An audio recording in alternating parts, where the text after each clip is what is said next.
Goodwill ജംഗ്ഷൻ്റെ മറ്റൊരു വീഡിയോയിലേക്ക് സ്വാഗതം. നിങ്ങൾ ആദ്യമായിട്ടാണ് ചാനൽ കാണുന്നതെങ്കിൽ സബ്സ്ക്രൈബ് ചെയ്യുക, അടുത്തുള്ള ബെൽ ബട്ടൺ ക്ലിക്ക് ചെയ്യുക.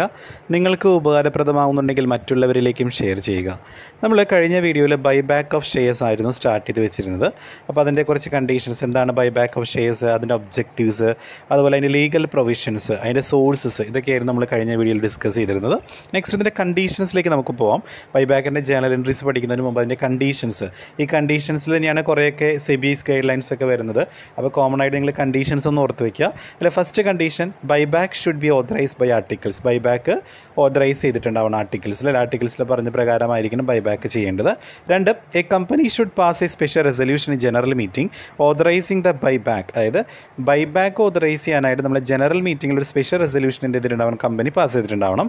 However the buyback is up to 10% of the total equity capital and free reserve of the company. The board of directors by passing a resolution by authorise the company for such buyback. അതായത് ഇപ്പോൾ നമുക്ക് buyback ചെയ്യുന്നത് മൊത്തം capital and റിസർവിൻ്റെ 10% ആണെങ്കിൽ board of directors എന്ത് ചെയ്തിട്ടുണ്ടാവണം, authorise ചെയ്തിട്ടുണ്ടായിരിക്കും അല്ലേ. Passing special ആയിട്ടുള്ള ഒരു റെസൊല്യൂഷനൊക്കെ പാസ് ചെയ്തിട്ടുണ്ടാവണം. അതാണ് മെയിനായിട്ട് പറഞ്ഞിരിക്കുന്നത്.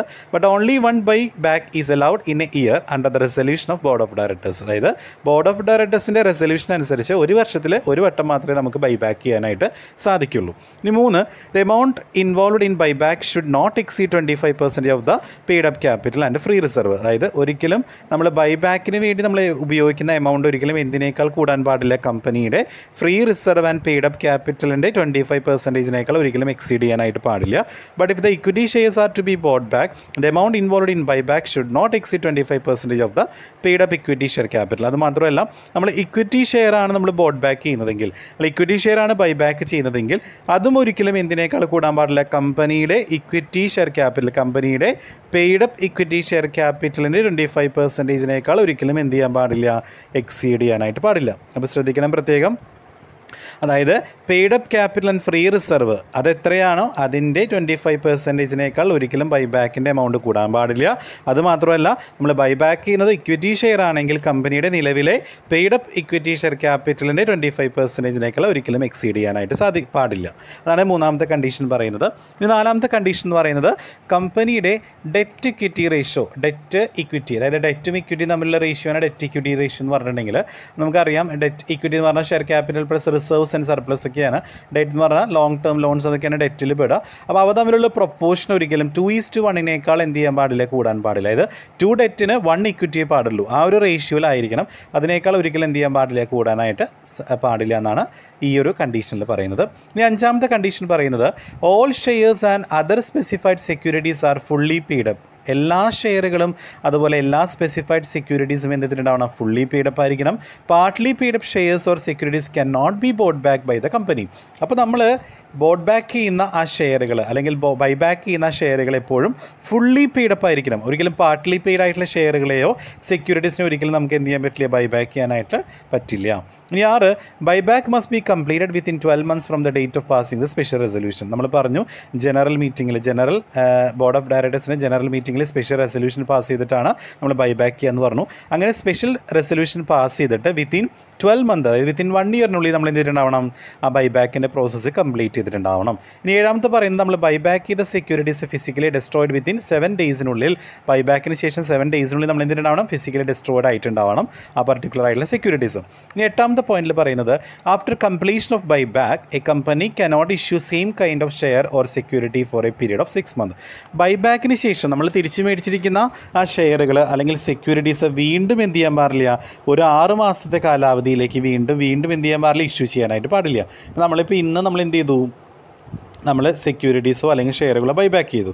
ഈ ദിവസം മുതൽ 6 മാസത്തേക്ക് നമ്മൾ ഈ സെയിം കൈൻഡ് ഓഫ് ഷെയറുകൾ അല്ലെങ്കിൽ സെക്യൂരിറ്റീസ് ഒരിക്കലും എന്ത് ചെയ്യാൻ പാടില്ല, ഇഷ്യൂ ചെയ്യാനായിട്ട് പാടില്ല. പിന്നെ 9th പോയിന്റ് പറയുന്നത്, money borrowed from bank or financial institutions can not be utilised for the purpose of buyback. അതായത് നമ്മൾ ബാങ്കിൽ നിന്നോ അല്ലെങ്കിൽ അതുപോലെയുള്ള ഫിനാൻഷ്യൽ ഇൻസ്റ്റിറ്റ്യൂഷനിൽ നിന്നോ നമ്മൾ കടം മേടിക്കുക, അത് ലോൺ എടുത്ത പൈസ ഉണ്ടല്ലോ, ആ പൈസ ഒരിക്കലും എന്തിനു വേണ്ടി യൂസ് ചെയ്യാൻ പാടില്ല, ബൈബാക്ക് പർപ്പസിന് വേണ്ടിയിട്ട് യൂസ് ചെയ്യാൻ പാടില്ല എന്നാണ് നമ്മുടെ കണ്ടീഷൻസിൽ പറയുന്നത്. അപ്പോൾ ഈ ഒരു 9 കണ്ടീഷൻ എപ്പോഴും നിങ്ങളുടെ മൈൻഡിൽ ഉണ്ടായിരിക്കണം. അത് വെച്ചിട്ട് വേണം നമ്മൾ പ്രോബ്ലത്തിലേക്ക് വരാനായിട്ട്. നമുക്ക് എന്തെങ്കിലും ജേണൽ എൻട്രീസിലേക്ക് പോകും. അതിന് മുമ്പായിട്ട് ഈ ബൈബാക്ക് ഉണ്ടല്ലോ, ബൈബാക്കിൻ്റെ കാൽക്കുലേഷൻ എത്ര നമ്പർ ഓഫ് ഷെയറുകളാണ് ബൈബാക്ക് ചെയ്യാൻ പറ്റുക എന്നുള്ളതിലൊരു 3 കണ്ടീഷൻസ് പറയുന്നത്. ആ 3 കണ്ടീഷൻസിലെ 3 ടെസ്റ്റ് ഉണ്ട്. ആ ടെസ്റ്റിൽ ഏറ്റവും ലോവസ്റ്റ് വരുന്ന ആ എമൗണ്ട് ആയിരിക്കും നമ്മൾ മാക്സിമം നമ്പർ ഓഫ് ഷെയർ ആയിരിക്കും നമ്മൾ എന്ത് ചെയ്യുക, ബൈബാക്ക് ചെയ്യുക. അതിൽ ഒന്നാമത്തെ ടെസ്റ്റാണ് റിസോഴ്സ് ടെസ്റ്റ് പ്രകാരം the buyback should not exceed 25% of the aggregate paid up capital and free reserve. നമ്മൾ നേരത്തെ പറഞ്ഞ പോലെ തന്നെയാണ് ഒരു കമ്പനിയുടെ ടോട്ടൽ പെയ്ഡ് അപ്പ് ക്യാപിറ്റലും ഫ്രീ റിസർവിൻ്റെയും 25%-നേക്കാൾ കൂടുതൽ എന്ത് ചെയ്യാൻ പാടില്ല, ബൈബാക്ക് ചെയ്യാൻ പാടില്ല. രണ്ടാമത്തെ ഔട്ട്സ്റ്റാൻഡിംഗ് ഷെയർ ടെസ്റ്റാണ്. The buyback of equity shares in any financial year should not exceed 25% of its total paid up. അത് നമ്മൾ ഓൾറെഡി കഴിഞ്ഞ കണ്ടീഷൻസിൽ പറഞ്ഞതാണ്. ഒരു കമ്പനിയുടെ total paid up equity share എത്രയാണോ, ഇക്വിറ്റി ഷെയർ ക്യാപിറ്റൽ എത്രയാണോ, അതിൻ്റെ 25%-നേക്കാൾ ഒരിക്കലും എന്ത് ചെയ്യാൻ പാടില്ല, നമ്മൾ ഇക്വിറ്റി ഷെയർ ബൈബാക്ക് ചെയ്യാനായിട്ട് പാടില്ല. അപ്പോൾ ഇക്വിറ്റി ഷെയർ ആണ് ബൈബാക്ക് ചെയ്യുന്നതെങ്കിൽ കമ്പനിയുടെ നിലവിലെ ഇക്വിറ്റി ഷെയർ ക്യാപിറ്റലില്ലേ പെയ്ഡപ്പ്, അതിൻ്റെ 25% എത്രയെന്ന് നോക്കണം. അതിനേക്കാൾ ഒരിക്കലും കൂടുതൽ നമ്മൾ ബൈബാക്ക് ചെയ്യാനായിട്ട് പാടില്ല. അതാണ് ഔട്ട്സ്റ്റാൻഡിംഗ് ഷെയർ ടെസ്റ്റിൽ പറയുന്നത്. 3 ഡെറ്റ് റേഷ്യോ ആണ്. ഡെറ്റ് റേഷ്യോ നമ്മൾ പറഞ്ഞതാണ്, ഒരിക്കലും കമ്പനിയുടെ ബൈബാക്ക് ചെയ്യുന്ന സിറ്റുവേഷനിലെ കമ്പനിയുടെ ഡെറ്റ് ഇക്വിറ്റി റേഷ്യോ 2:1 കൂടാൻ പാടില്ല എന്ന് പറഞ്ഞു അല്ലേ. അപ്പോൾ 2:1 കൂടിക്കഴിഞ്ഞാൽ നമ്മൾ എന്ത് ചെയ്യാൻ പാടില്ല, ബൈബാക്ക് ചെയ്യാനായിട്ട് പാടില്ല. അപ്പോൾ ഇങ്ങനെ 3 ടെസ്റ്റുകളാണ്. ഈ 3 ടെസ്റ്റുകളൊന്ന് ഓർത്ത് വയ്ക്കുക. ചിലപ്പോൾ എക്സാമിന് തിയറി ചോദിക്കാം. വളരെ സിമ്പിളാണെന്ന് ഓർത്ത് വെച്ചാൽ മതി കേട്ടോ. നമുക്കിനി എന്ത് ചെയ്യാം, അക്കൗണ്ടിങ് ട്രീറ്റ്മെൻറ്റിലേക്ക് പോകാം. അപ്പോൾ നമ്മൾ ബൈബാക്ക് ചെയ്യാനായിട്ട് നമ്മൾ ഷെയർ ഇഷ്യൂ ചെയ്തിട്ടാണ് ബൈബാക്ക് ചെയ്യുന്നതെങ്കിൽ നമുക്ക് എൻട്രി നോക്കാം. പ്രിഫറൻസ് ഷെയർ ഇഷ്യൂ ചെയ്തിട്ടാണ് നമ്മൾ ബൈബാക്ക് ചെയ്യുന്നതെങ്കിൽ എൻട്രി എന്താ വരിക, bank account debtor to preference share application and allotment, അതുപോലെ preference share application allotment account debtor to preference share capital. വേണമെങ്കിൽ നമുക്കൊരു കോമ്പൗണ്ട് എൻട്രി ആയിട്ട് എഴുതാം. നമുക്ക് വേണമെങ്കിൽ bank account debt to preference share capital. ഇത് രണ്ടിൻ്റെയും ഡെബിറ്റും ക്രെഡിറ്റും നമുക്ക് എന്ത് ചെയ്യാം, ഈക്വൽ ആയതുകൊണ്ട് നമുക്ക് കട്ട് ചെയ്ത് കളഞ്ഞിട്ട് വേണമെങ്കിൽ ഒരു കോമ്പൗണ്ട് എൻട്രി ആയിട്ട് നമുക്ക് എഴുതാം. അപ്പോൾ bank account debtor to preference share capital account അങ്ങനെ പഠിച്ചാൽ മതി. ഈ 2 എൻട്രി ആയിട്ട് ഇതിനേക്കാൾ നല്ലത് അതാണ്, ഒരു കോമ്പൗണ്ട് എൻട്രി ആയിട്ട് എഴുതുന്നതാണ്. അപ്പോൾ bank account debtor to preference share application allotment, preference share application allotment account to preference share capital അല്ലേ. അപ്പോൾ അതിൽ ആപ്ലിക്കേഷൻ അലോട്ട്മെൻറ്റ് ക്രെഡിറ്റിൽ ഒരു എൻട്രിയിലുണ്ട്, ആപ്ലിക്കേഷൻ അലോട്ട്മെൻറ്റ് ഡെബിറ്റിൽ ഒരു എൻട്രി. അപ്പോൾ രണ്ടും കൂടി ക്യാൻസൽ ആയി പോകും. അപ്പോൾ എൻട്രി എന്തായിട്ട് മാറും, bank account debtor to preference share capital account ആയിട്ട് മാറും. അപ്പോൾ ആ ഒരു എൻട്രി പഠിച്ചു വെച്ചാൽ മതി. ഇനി പ്രിഫറൻസ് ഷെയർ നമ്മൾ ഇഷ്യൂ ചെയ്യുന്ന പ്രീമിയത്തിൽ, അപ്പോൾ അങ്ങനെ പ്രീമിയത്തിൽ ഇഷ്യൂ ചെയ്ത് കിട്ടിയ എമൗണ്ട് വെച്ചിട്ടാണ് ബൈബാക്ക് ചെയ്യുന്നതെങ്കിൽ എന്തായിരിക്കും എൻട്രി വരിക, bank account debtor to first entry same തന്നെ preference share application allotment account, അതിനുശേഷം preference share application allotment account debtor to preference share capital account to securities premiers. ഇതും വേണമെങ്കിൽ കോമ്പൗണ്ട് ആയിട്ട് എഴുതാം. ആ ക്രെഡിറ്റ് ഡെബിറ്റും കട്ട് ചെയ്ത് കളഞ്ഞാൽ bank account debtor to preference share capital to securities premier reserve. അങ്ങനെ ഒരു എൻട്രി ആയിട്ട് വേണമെങ്കിൽ നമുക്ക് പഠിക്കാവുന്നേ ഉള്ളൂ. അടുത്തത് നമ്മൾ ഡിബഞ്ചർ ഇഷ്യൂ ചെയ്തിട്ടാണ് നമ്മൾ ബൈബാക്ക് ചെയ്യുന്നതെങ്കിൽ, ഡിബഞ്ചർ പാറിലാണ് ഇഷ്യൂ ചെയ്യുന്നതെങ്കിൽ bank account debtor to debentures. ഇനിയിപ്പോൾ അത് ഡിസ്കൗണ്ടിലാണെങ്കിൽ bank account debtor discount on issue debentures account debtor to debenture account. ഇനി ഡിബഞ്ചർ ഇഷ്യൂ ചെയ്യുന്നതെങ്കിൽ പ്രീമിയത്തിലാണെങ്കിൽ bank account debtor to debenture to securities premier reserve. ഈ എൻട്രീസ് ഒക്കെ നമ്മൾ മുമ്പ് പഠിച്ചതുകൊണ്ടാണ് ഞാൻ കുറച്ച് സ്പീഡിൽ പോകുന്നത്. ആർക്കെങ്കിലും ഇത് മനസ്സിലാകുന്നില്ലെങ്കിൽ ഉറപ്പായിട്ടും കമൻറ്റ് ബോക്സിൽ കമൻറ്റ് ചെയ്യണം കേട്ടോ. അപ്പോൾ നമ്മൾ ഓൾറെഡി പഠിച്ചിട്ടുള്ളത് കൊണ്ടാണിത്. അപ്പോൾ ഇഷ്യൂ ചെയ്യുന്ന എൻട്രീസ് ഒക്കെ നിങ്ങൾക്ക് ഓൾറെഡി അറിയാവുന്നതാണ്. അപ്പോൾ നമുക്ക് പ്രിഫറൻസ് ഷെയർ ഇഷ്യൂ ചെയ്ത എൻട്രി പഠിച്ചു, രണ്ടിനും കൂടിയിട്ട് കോമൺ ആയിട്ട് ഒരു എൻട്രി പഠിച്ചാൽ മതി. അതുപോലെ തന്നെയാണ് പ്രീമിയത്തിൽ ഇഷ്യൂ ചെയ്യുന്നതും പഠിച്ചു, ഡിബഞ്ചറും പഠിച്ചു, പാറിലും ഡിസ്കൗണ്ടിലും. ഇവിടെ ഡിസ്കൗണ്ട് ഉണ്ട്, ഈ ഷെയറിന് ഡിസ്കൗണ്ട് ഇല്ല നമ്മൾ പഠിച്ചിട്ടുണ്ട്. സ്വെറ്റ് ഇക്വിറ്റി ഷെയറിൻ്റെ കേസിൽ മാത്രമേ നമ്മൾ ഷെയറുകൾ ഡിസ്കൗണ്ടിൽ ഇഷ്യൂ ചെയ്യുള്ളൂ. അതുകൊണ്ട് ഷെയർ ഇഷ്യൂ ചെയ്യുമ്പോൾ ഡിസ്കൗണ്ട് ഇല്ല, അവിടെ പ്രീമിയം പാറും മാത്രമേ ഉള്ളൂ. ഡിബഞ്ചറിലാണെങ്കിൽ ഇത് 3 കേസസ് ഉണ്ട്. ഇനി നമുക്ക് ബൈബാക്ക് ചെയ്യുന്നതിന് വേണ്ടിയിട്ട് നമ്മൾ ഒരു സെപ്പറേറ്റ് ആയിട്ടൊരു അക്കൗണ്ട് ഓപ്പൺ ചെയ്യണം. അപ്പോൾ ഏതൊരു ക്വസ്റ്റ്യനിലും ബൈബാക്ക് എന്ന് പറയുന്ന ടേം ഉണ്ടെങ്കിൽ നമ്മൾ സെപ്പറേറ്റ് ആയിട്ടൊരു അക്കൗണ്ട് ഓപ്പൺ ചെയ്യണം. അതിന് എൻട്രിയാണ് 3ാമത്തെ എൻട്രിയിൽ പറയുന്നത്. സെക്ഷൻ 17 സബ്സെക്ഷൻ 8 പ്രകാരമാണ് അതിന് എൻട്രി. ഇതാണ് buyback account debtor to bank account. അപ്പോൾ നമ്മൾ സെപ്പറേറ്റ് ആയിട്ട് നമ്മൾ ബൈബാക്കിന് വേണ്ടിയിട്ട് എത്ര ഷെയറാണ് നമ്മൾ ബൈബാക്ക് ചെയ്യുന്നത് അതിന് വേണ്ടിയിട്ട് നമ്മൾ സെപ്പറേറ്റ് ഒരു ബാങ്ക് അക്കൗണ്ട് ഓപ്പൺ ചെയ്യണം. അതിന് എൻട്രിയാണ് buyback bank account debt to bank account. അതിനുശേഷം നമ്മൾ ബൈബാക്ക് ചെയ്യുമ്പോൾ എൻട്രിയാണ്, അതായത് നമ്മൾ പേയ്മെൻറ്റ് ആക്ച്വലി എത്രയാണോ മെയ്ഡ് ചെയ്യേണ്ടത് അതിനുള്ള എൻട്രിയാണ് equity share buyback account debtor to buyback bank account. അപ്പോൾ amount pay to share holder towards buyback of share, അതായത് ബൈബാക്ക് ഓഫ് ഷെയറുമായി ബന്ധപ്പെട്ട് എത്ര എമൗണ്ട് ആണോ ഷെയർ ഹോൾഡറിന് അടയ്ക്കേണ്ടത് അതിൻ്റെ എൻട്രിയാണ് equity share buyback account debtor to buyback bank account. അപ്പോൾ നമ്മൾ സെപ്പറേറ്റ് ആയിട്ട് ബാങ്ക് അക്കൗണ്ട് ഓപ്പൺ ചെയ്യുന്ന എൻട്രി എന്താണ്, buyback account debtor to bank account. അതിന് പേയ്മെൻറ്റ് കൊടുക്കാനുള്ള എൻട്രി എന്താണ്, equity share buyback account debtor to buyback bank account. ഇത് നമ്മൾ ബൈബാക്ക് നടത്തുന്ന എൻട്രിയാണ്. ബൈബാക്ക് എങ്ങനെയൊക്കെ നടത്താം, നമുക്ക് പാറിൽ നടത്താം, പ്രീമിയത്തിൽ നടത്താം, ഡിസ്കൗണ്ടിൽ നടത്താം. പാറിലാണെങ്കിൽ entry equity share capital account debtor to equity share buyback account ആണ്. പ്രീമിയത്തിലാണെങ്കിൽ equity share capital account debt, premium ഇവിടെ ഡെബിറ്റ് ആവും, കാരണം പ്രീമിയം നമ്മൾ കൊടുക്കുകയാണ് ചെയ്യുക ബൈബാക്ക് ചെയ്യുമ്പോൾ. അപ്പോൾ പ്രീമിയം അക്കൗണ്ട് നമ്മൾ റിഡംഷൻ പോലെ തന്നെ premium account at to equity share buyback account. Discount വരുമ്പോൾ നമുക്കറിയാം ഡിസ്കൗണ്ട് കിട്ടാണ്. അപ്പോൾ ഡിസ്കൗണ്ട് എന്താവും, ക്രെഡിറ്റ് ആവും. പക്ഷേ ആ ഡിസ്കൗണ്ട് കിട്ടുന്ന എമൗണ്ട് നമ്മളെ സംബന്ധിച്ച് ബെനിഫിറ്റാണ്. അത് അപ്പോൾ തന്നെ പ്രോഫിറ്റ് ആയതുകൊണ്ട് എവിടേക്ക് പോകും, ക്യാപിറ്റൽ റിസർവിലേക്ക് പോകും. അതിന് എൻട്രിയാണ് equity share capital account at to equity share buyback to capital reserve. ആ ഡിസ്കൗണ്ടാണ് ക്യാപിറ്റൽ റിസർവിലേക്ക് പോയത് കേട്ടോ. അപ്പോൾ ഇതാണ് ബൈബാക്ക് വരുമ്പോൾ എൻട്രി. ബൈബാക്ക് ചെയ്യാൻ വരികയെന്ന് പറഞ്ഞാൽ നമ്മൾ അങ്ങോട്ട് പേയ്മെൻറ്റ് കൊടുക്കേണ്ടതാണ്. അതുകൊണ്ടാണ് പ്രീമിയം ഡെബിറ്റ് ആയത് കേട്ടോ. അതൊക്കെ ഓർത്ത് വയ്ക്കുക. നമ്മൾ റിഡംഷൻ പോലെ തന്നെയാണ്. നമുക്ക് ലാസ്റ്റ് വരുന്ന എമൗണ്ട് നമ്മൾ എന്ത് ചെയ്യാണ്, ഇതിന് വേണ്ടിയിട്ട് CRRലേക്ക് മാറ്റണമെന്ന് പറഞ്ഞു. നമ്മൾ എത്ര എമൗണ്ട് ആണോ ബൈബാക്ക് ചെയ്യുന്നത് അതിന് ഈക്വൽ ആയിട്ടുള്ള എമൗണ്ട് നമ്മൾ CRRലേക്ക് മാറ്റണമെന്ന് പഠിച്ചിട്ടുണ്ട്. അപ്പോൾ അതിന് എൻട്രിയാണ് securities premium reserve account at free reserve account at to capital redemption reserve CRR. ഇനി ഇതെല്ലാം തന്നെ നമുക്ക് എന്ത് ചെയ്യുന്നു, ഇതിന് വേണ്ടിയിട്ട് നമ്മൾ പ്രീമിയം, ഇപ്പോൾ പ്രീമിയത്തിൻ്റെ കേസ് നമ്മൾ പറഞ്ഞു, പ്രീമിയം റൈറ്റ് ഓഫ് ചെയ്യേണ്ടി വരും. ചിലപ്പോൾ നമുക്ക് പ്രീമിയം വരികയാണെങ്കിൽ പ്രീമിയം റൈറ്റ് ഓഫ് ചെയ്യേണ്ടി വരും. അതിനുവേണ്ടി നമുക്ക് സെക്യൂരിറ്റീസ് പ്രീമിയം റിസർവിനെയാണ് ആദ്യം നമ്മൾ ഡിപ്പെൻഡ് ചെയ്യുക. അതില്ലെങ്കിൽ ജനറൽ റിസർവ്, പിന്നെ സ്റ്റേറ്റ്മെൻറ്റ്, അതിൻ്റെ എൻട്രിയാണ്. ഇത് ഓൾറെഡി പഠിച്ചിട്ടുള്ളതാണ്. അതൊക്കെ ക്വസ്റ്റിൽ വരുന്നുണ്ടെങ്കിൽ മാത്രം ജസ്റ്റ് നോക്കി വെച്ചാൽ മതി. മുമ്പത്തെ ചാപ്റ്ററിൽ നമ്മൾ ഡിസ്കസ് ചെയ്തിട്ടുള്ളതാണ്. ഇനിയിപ്പോൾ ബൈബാക്ക് വരുമ്പോൾ ചിലപ്പോൾ നമുക്ക് ചില എക്സ്പെൻസുകൾ വരാം. ബൈബാക്ക് ചെയ്യുമ്പോൾ നമുക്ക് ചില ചിലവുകൾ വരാം. അതിന് എൻട്രി ഒന്ന് ഓർത്ത് വയ്ക്കുക എല്ലാവരും. അതിന് എൻട്രി എത്രയാണോ എക്സ്പെൻസ് വരിക അതിന് എൻട്രിയാണ് buyback expense account at to bank. അപ്പോൾ ബൈബാക്ക് എക്സ്പെൻസ് എത്രയാണെന്നുള്ളതിന് എൻട്രിയാണ് buyback expense account at to bank. ഈ എക്സ്പെൻസ് പേ ചെയ്യാനായിട്ട് നമ്മൾ എവിടെ നിന്ന് എടുക്കും, നമ്മൾ statement of profit or loss അല്ലെങ്കിൽ അതർ റിസർവിൽ നിന്ന് എടുക്കും. അതിന് എൻട്രിയാണ് statement of profit and loss account at to buyback expenses account. അപ്പോൾ എൻട്രീസൊക്കെ ഒന്ന് മൈൻഡിൽ വെക്കുക, ഒന്ന് പഠിക്കുക. നിങ്ങൾ മെയിനായിട്ട് പഠിക്കേണ്ടത് ഷെയർ ഇഷ്യൂ ചെയ്യുന്ന എൻട്രീസ് പഠിക്കുക. അതുപോലെ തന്നെ ബൈബാക്ക് ഉണ്ടെങ്കിൽ ആ അക്കൗണ്ട് സെപ്പറേറ്റ് ആയിട്ടുള്ള ബാങ്ക് അക്കൗണ്ട് ഓപ്പൺ ചെയ്യുന്നതും അത് ക്ലോസ് ചെയ്യുന്നതുമായിട്ടുള്ള എൻട്രീസ് പഠിക്കുക. പിന്നെ ബൈബാക്കിൻ്റെ എൻട്രി, ബൈബാക്കിൻ്റെ പാറിലാണെങ്കിൽ ഏത് എൻട്രിയാണ്, പ്രീമിയത്തിലാണെങ്കിൽ ഏത് എൻട്രിയാണ്, ഡിസ്കൗണ്ടിലാണെങ്കിൽ ഏത് എൻട്രിയാണ് ഓർത്ത് വയ്ക്കുക. പിന്നെ ബാക്കി നമുക്ക് അതിന് ഈക്വൽ ആയിട്ടുള്ള എമൗണ്ട് CRRലേക്ക് പോകുന്ന എൻട്രി ഉണ്ട്, അതൊന്ന് നോട്ട് ചെയ്ത് വെക്കുക. അതൊക്കെ ജസ്റ്റ് ഒന്ന്, അത് വേണമെന്നില്ല, നമുക്ക് എല്ലാം നമ്മൾ ചെയ്യുന്ന ഒരു കാര്യമാണല്ലോ. അതുപോലെ തന്നെ ബൈബാക്കിൻ്റെ പ്രീമിയം വരികയാണെങ്കിൽ അതെങ്ങനെ അഡ്ജസ്റ്റ് ചെയ്യാന്നുള്ള എൻട്രി നോക്കുക. അതുപോലെ ബൈബാക്ക് എക്സ്പെൻസിൻ്റെ എൻട്രി, എക്സ്പെൻസ് വന്നാൽ എപ്പോഴും 2 എൻട്രീസ് വരും കേട്ടോ. ആ എക്സ്പെൻസ് പേ ചെയ്യുന്നതും അതുപോലെ തന്നെ എവിടെ നിന്നാണോ അതായത് നമ്മൾ എടുക്കുന്നത് ആ റൈറ്റ് ഓഫ് ചെയ്യുന്ന എൻട്രീസും ഒന്ന് ഓർത്ത് വയ്ക്കുക. ഓക്കെ, നമുക്കൊരു പ്രോബ്ലം നോക്കാം. A Limited issued 2 lakh equity shares of ₹10 each. It wanted to buy back 30,000 equity shares at par. It issued 6% 3,000 preference shares of ₹100 each. The proceeds being utilized for the purpose of buyback.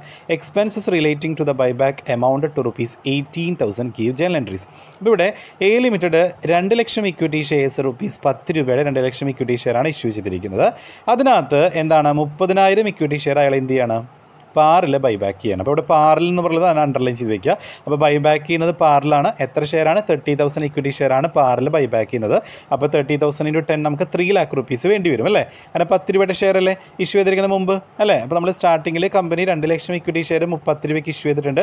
പിന്നീട് company എന്ത് തീരുമാനിക്കണം, അതിൽ 30,000 share തിരിച്ചു മേടിക്കാം. എത്ര രൂപയ്ക്ക്, 10 രൂപയ്ക്ക് പാറിലാണ് തിരിച്ചു മേടിക്കുന്നത്. അതിന് വേണ്ടിയിട്ട് കമ്പനി എന്ത് ചെയ്യുന്നു, ആ ബൈബാക്കിന് വേണ്ടിയിട്ട് കമ്പനി ഒരു 3,000 പ്രിഫറൻസ് ഷെയർ, 6% 3,000 പ്രിഫറൻസ് ഷെയർ 100 രൂപയ്ക്ക് ഇഷ്യൂ ചെയ്യണം. ആ കിട്ടിയ എമൗണ്ട് വെച്ചിട്ടാണ് ബൈബാക്ക് ചെയ്യുന്നത്. Proceeds being utilised for the purpose of buyback. അങ്ങനെ കിട്ടുന്ന എമൗണ്ട് വെച്ചിട്ടാണ് നമ്മൾ ബൈബാക്ക് ചെയ്യുന്നത്. അപ്പോൾ അങ്ങനെ വന്നപ്പോൾ ഇങ്ങനെ ബൈബാക്കിന് വേണ്ടിയിട്ട് ഒരു 18,000 രൂപ 18,000 എക്സ്പെൻസ് വന്നിട്ടുണ്ട്. നമ്മൾ പറഞ്ഞു എക്സ്പെൻസ് വരുമ്പോൾ 2 എൻട്രീസ് വരും. ഇതൊക്കെ ഒന്ന് ഓർത്ത് വയ്ക്കാം. നമുക്ക് ആദ്യം എന്ത് ചെയ്യാം, പ്രിഫറൻസ് ഷെയർ ഇഷ്യൂ ചെയ്ത് എൻട്രി ചെയ്താൽ അല്ല ബൈബാക്കിന് വേണ്ടിയിട്ട് നമ്മൾ 3,000 പ്രിഫറൻസ് ഷെയർ 100 രൂപയുടെ 3,000 പ്രിഫറൻസ് ഷെയറാണ് ഇഷ്യൂ ചെയ്തേക്കുന്നത്. അതിന് എൻട്രി എന്താ വരിക, നമ്മൾ പഠിച്ചു അല്ലേ, പാറിൽ ഇഷ്യൂ ചെയ്യുമ്പോൾ നമ്മൾ പഠിച്ചില്ലേ. അത് ഞാൻ പറഞ്ഞു, രണ്ടിനും കൂടി ഒരു കോമ്പൗണ്ട് ആയിട്ടൊരു എൻട്രി പഠിച്ചാൽ മതി. ബാങ്ക് അക്കൗണ്ട് ഇട്ടിട്ട് പ്രിഫറൻസ് ഷെയർ ക്യാപിറ്റൽ അക്കൗണ്ട് എത്രയാണ്, 3,000 × 100 3 lakh. അപ്പോൾ നമ്മൾ ആ എൻട്രി കഴിഞ്ഞു. അപ്പോൾ ഇഷ്യൂ ചെയ്ത എൻട്രി ചെയ്തില്ലേ.